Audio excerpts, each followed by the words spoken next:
But yeah, that was a concert that greatly affected me, and was a turning point for me musically. It just turned me on my heels, and after that, I really got a taste of what, you know, the Memphis Horns were there, and Billy Preston was on organ. Billy Preston.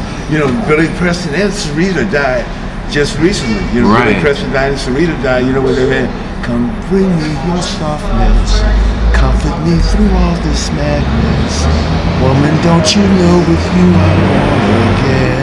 Remember they said that together? She used to be married to Stevie Wonder. Yeah, I saw Sarita in Boston at Paul's Mall Jazz Workshop. She was a giant talent, and the big loss. Billy Preston left a huge void. You know, where the organ stands. You know, I tell you. Nothing from nothing leaves nothing. You gotta have something if you want to be with me. Yeah. You know, I was just doing. I don't know if I saw you when I just finished the film with Michel Gondry.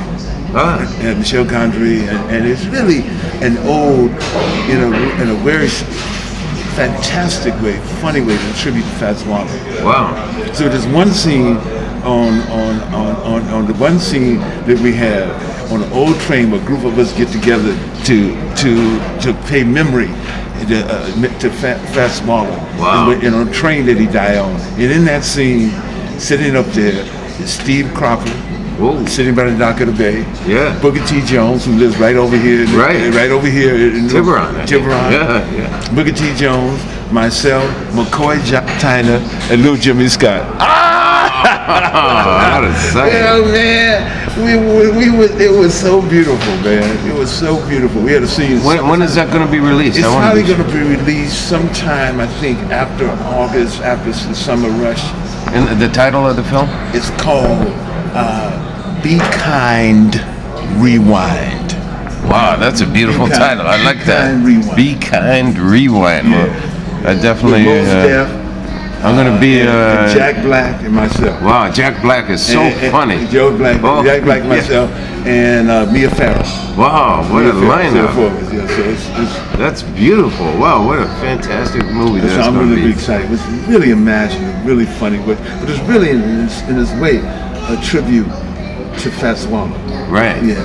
And so Booker you know T, how which comes Booker T. We just had this one scene. Just in this one scene. And they're playing. No, they're not playing. Oh, we just all talking. get together and talk about Fats and everything. And had this one scene. Wow. It is raining, and it is cold, and we're sitting up in a train car, the train car that he died in. You know, because he died of pneumonia or something. Died in the train. Just in the train car talking about Fats. So we have this in this movie. We have this 10-year anniversary. That all of us get together on the train, on that train. Wow, that sounds heavy. It's what's going. So we get together. Boys, wow. Jimmy's there. It was a beauty. What a great thing.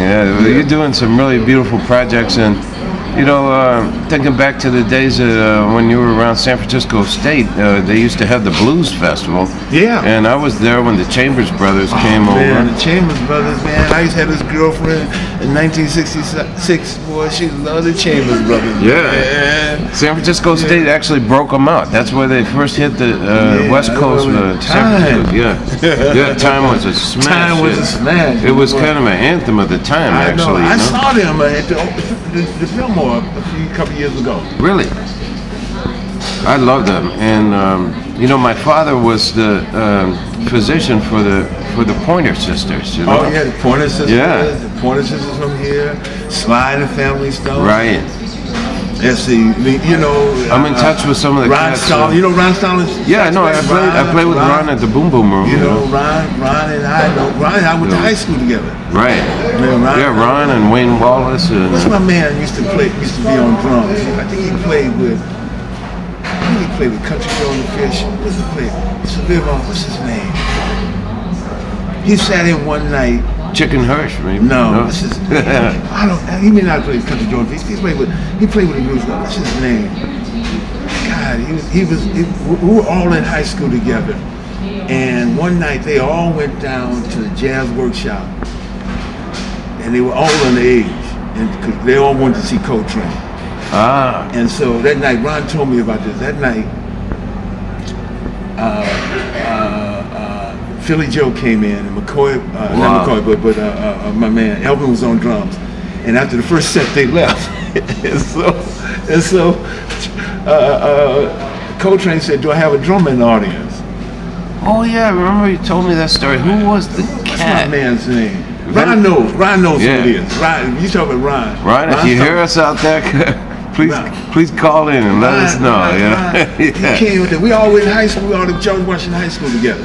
Wow. And these are guys who were much more advanced. Most of us were still hovering around Motown, you know, in 1963, 1964. These boys had moved into Coltrane. Right. They were musicians. They had moved into Coltrane and Miles and everybody else. You know what I'm saying? It took me a couple more years to move into Miles and all of at that time once you start hitting Bob Dylan and early Jefferson Airplane and Grateful Dead and start hitting Mick Jagger and the Stones back then. Cats go back that far, you know, and then you get into of course my band, Jimmy, man. Ain't nobody like Jimi Hendrix, man. Yeah. The greatest guitar player ever, man. You know. Yeah. You know, Jimmy, and then you move into Real Serious Train and then you got Farrell and you got all that whole group that came up during that particular point in time. And I'm not pulling on that Coleman. I'm not pulling all of them off my head right now, you know. Because you listen to everybody then, you know what I'm saying? Yeah, so it was a fertile time for music here. And this, for some reason, this was the flashpoint right here, you know? Yeah. Well, that's great that you were here for all that. And now you're involved with a lot of musicians, and as we all know, the elder musicians a lot of times don't have insurance and medical scene, you know, and so you're helping to spread the message of the Jazz Foundation of America. Jazz Foundation of America. You know, Wendy Eisenhorn and that she runs that. She's been amazing, you know, and you know. Yeah, that's Richard Parson. They're doing some real action there, really helping out. Helping raising money. You know, Agnes Varus, who's on the board, and all those people doing great work. It's a beautiful thing. I know a lot of musicians who have been helped out by the Jazz Foundation.